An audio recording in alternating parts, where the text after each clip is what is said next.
He was the kind of boy the other children looked straight through. Not the boy they hated. Hatred would have been something. Hatred would have meant he mattered enough to be noticed. He was the boy they walked past, the boy whose name the teachers sometimes forgot, the boy who ate alone and read alone and walked home alone down the long Pretoria streets while the afternoon heat pressed down on his shoulders like a hand. His name was Elon. He was 9 years old, and he had already learned the thing that some people do not learn until they are old and gray and lying in a hospital bed at the end of everything. That you can be completely surrounded by people and still be the loneliest person in the room. This is not the story of the rockets. This is not the story of the cars or the money or the arguments that would one day follow his name across every continent on Earth. This is the story of one boy who, for a few short years, decided to walk beside him, and the morning that boy stopped coming. The Pretoria that shaped him was not a gentle place for a child like Elon. South Africa in the late 1970s and early 1980s was a hard country wrapped in a harder silence, and the schoolyards of Pretoria ran on a brutal logic of their own. Boys were expected to be tough. Boys were expected to be loud, to be fast, to be cruel when cruelty was called for. A boy who preferred books to rugby, a boy who answered simple questions with strange, long sentences, a boy who drifted off mid-conversation because some idea had pulled him somewhere far away. That boy was a problem the other boys knew exactly how to solve.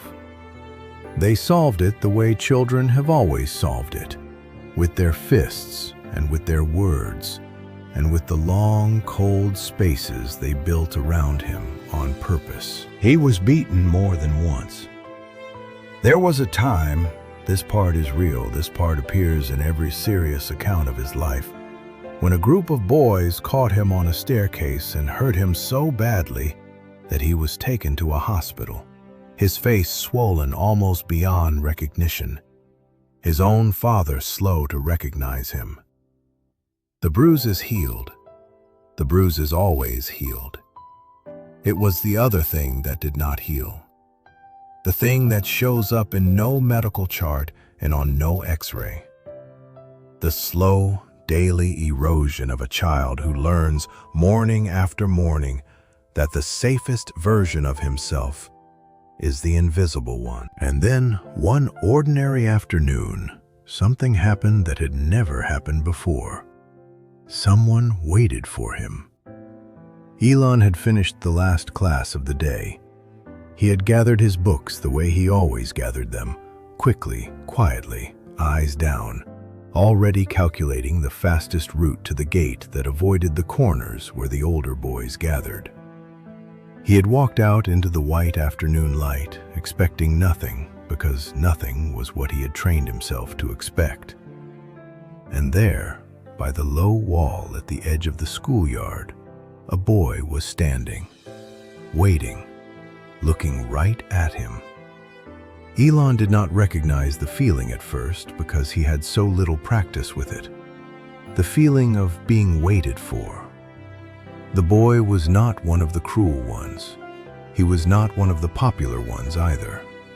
He landed somewhere in between, an ordinary boy, the kind who could have walked home with anyone, the kind who had nothing to gain by walking with the strangest child in the school. "You go down Glover Avenue, right?" the boy said. "Me too. We can walk." That was all. We can walk. Elon, who could already do mathematics that unsettled his teachers, who had already read encyclopedias the way other children read comic books, stood there for a moment completely unable to process the simplest sentence anyone had ever offered him. And then he nodded, and the two boys walked. There is a particular kind of friendship that can only happen on foot. Not the friendship of classrooms where everyone is watching.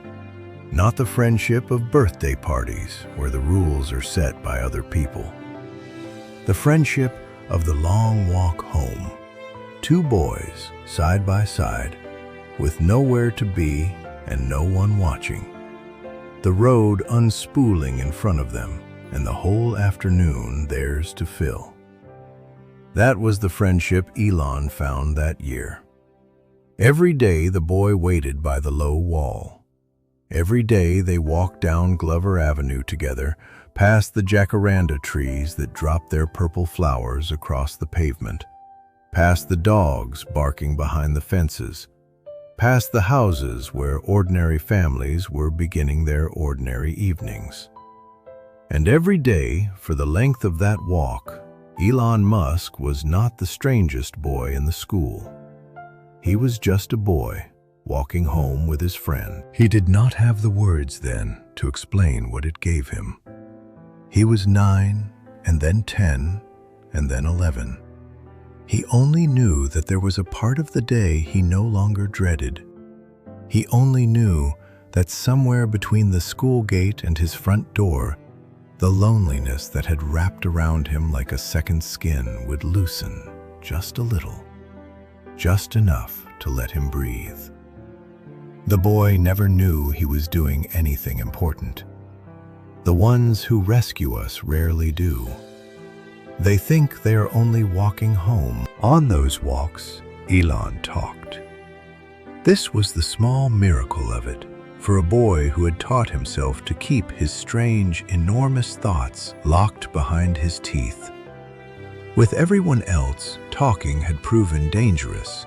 The moment he opened his mouth and let out the things that lived in his head, the eyes around him would narrow, the distance would widen, and the cold would come back. But the boy who walked beside him did not narrow his eyes, so Elon talked. He talked about space, about the planets, about whether human beings would ever leave the Earth. He talked about the books he was reading, about machines that did not exist yet, about ideas so large that his own voice seemed too small to carry them. And the boy listened. He did not follow all of it. Almost no one could have followed all of it. But he listened, and he asked questions, and he laughed in the right places, and not once did he make Elon feel that the contents of his head were something to be ashamed of. Years later, surrounded by people who hung on his every word, with cameras and microphones and millions of strangers waiting for his next sentence, Elon would sometimes find his mind drifting back to those walks, back to what it had felt like to be heard by exactly one person on an ordinary street for no reason at all except that the person had chosen to listen. It is a strange arithmetic. A man can be heard by millions and still spend his whole life looking for that one ordinary boy on Glover Avenue. There were things they never said, too. Elon never told the boy about the staircase. He never mentioned the hospital, the swollen face, the long nights spent lying awake trying to make himself smaller, trying to disappear before the morning came and the schoolyard opened its mouth again. And the boy never asked. Children know more than the adults around them ever believe. Perhaps he had seen the bruises in the early days before the friendship began. Perhaps that was why he had waited by the low wall in the first place. Not out of pity, which a proud and wounded boy would have smelled instantly and run from, but out of something quieter and rarer. A simple decision that the strangest boy in the school should not have to walk home by himself. They left the painful things alone. They talked about the future instead. And maybe that was its own kind of medicine. Two boys on a Pretoria street choosing every single afternoon to face forward rather than back. What Elon did not know, what he had no way of knowing, was how few of those afternoons were left. Because somewhere in the ordinary machinery of the adult world, the world of jobs and houses and decisions that children are never consulted about, something was already turning. Something that would take the boy away. And no one was going to warn him. It is one of the quiet cruelties of childhood that the largest things are decided without you.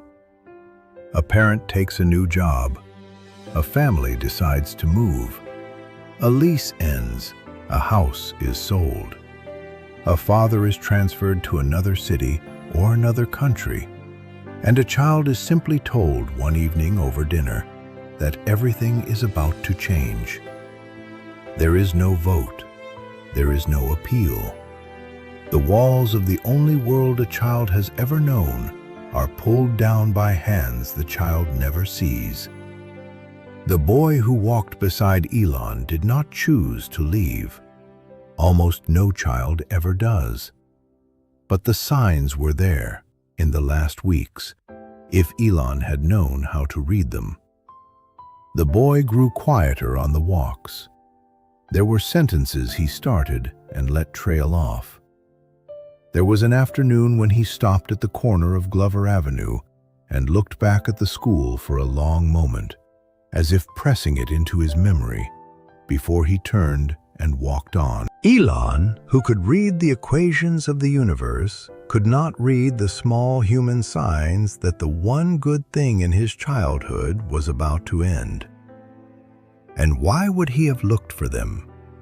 He was a boy who had finally, after years of walking alone, been given someone to walk with. You do not spend that gift watching for the day it will be taken from you. You simply walk and talk about the planets and believe, the way only a child can believe, that the good thing will last forever. For the simple reason that it has lasted until now. The morning came like any other morning. Elon finished his last class. He gathered his books the old way, quickly and quietly, though the old fear had softened across the years of the friendship. He walked out into the white Pretoria light. He went to the low wall at the edge of the schoolyard, the way he had gone every afternoon for years. The boy was not there. Elon waited. He told himself the boy was late. He had been late before, once or twice, held back by a teacher, slowed by an errand. So Elon stood by the wall and watched the other children stream past him toward the gate, and he waited. And the schoolyard slowly emptied, and the white light stretched and turned to gold. The boy did not come. Elon walked home alone that day, down Glover Avenue, past the jacaranda trees and the barking dogs, and the houses where the ordinary families were beginning their ordinary evenings. He walked the whole way, telling himself it was nothing, a cold perhaps, a single missed day. Tomorrow the boy would be back by the wall, and they would walk, and Elon would tell him about the thing he had read the night before. But the boy was not back the next day, or the day after.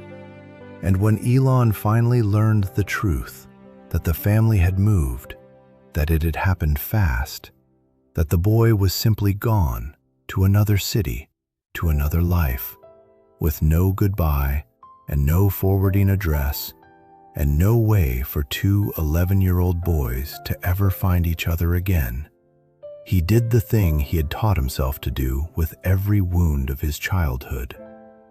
He said nothing. He showed nothing.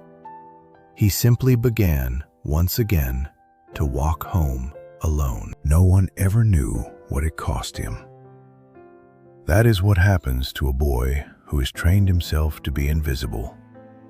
When he loses the one person who ever truly saw him, there is no one positioned to watch him lose it. He carries it the way he has learned to carry everything. Quietly, privately, tucked somewhere too deep for anyone to reach. Elon went back to walking the long way home, back to the corners he had to avoid, the spaces the other children built around him, the silence at the lunch table. The brief, bright years of the friendship closed over like water across a stone, and the loneliness returned. And the boy who had once waited by the low wall became a memory Elon did not let himself examine too closely, because examining it hurt more than he could afford. Within a few years, he would leave South Africa entirely. He would cross an ocean.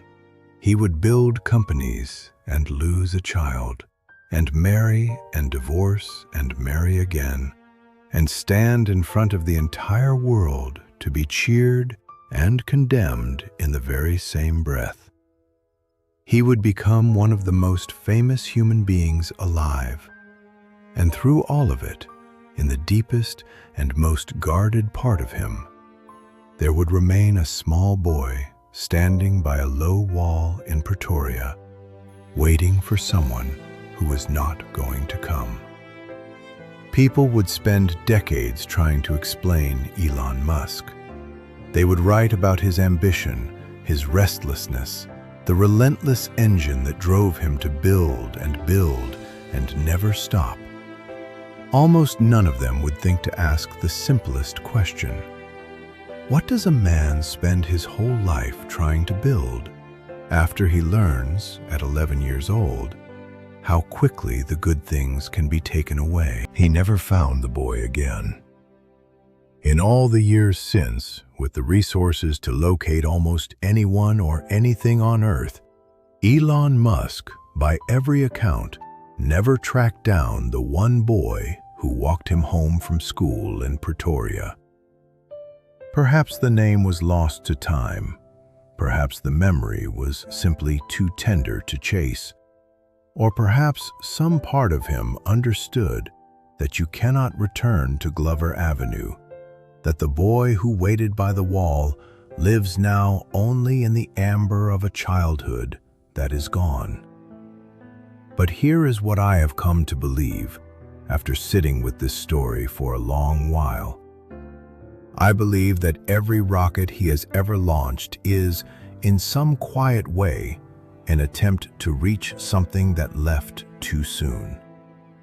I believe that every impossible thing he has built is the work of a boy who once learned, on an ordinary street, what it felt like to be walked beside, and who then spent his life trying to build a world where fewer people have to walk home alone. He could not save the friendship. He was 11. The world was larger than he was, and the people he loved were carried off by hands he could not see. But he could build, and so he built, and he has not stopped building since. Somewhere out there, perhaps, is an old man who has no idea that he once altered the course of history. A man who, as a boy, simply decided that the strangest child in the school should not have to walk home alone. He will never learn what that small kindness became. That is almost always how it goes with the ones who rescue us. The rescue looks to them like nothing at all. So if there was someone who once walked beside you on the hardest stretch of your own road, someone you never got the chance to thank, maybe today is a good day to say their name out loud, even if only to yourself. And if you were ever the one who waited by the wall for someone else, hear this clearly. You may never be told what it meant. It meant more than you will ever know. You made it this far with me, and I am grateful. There are more of these stories on the way. Press subscribe and walk the next one with me.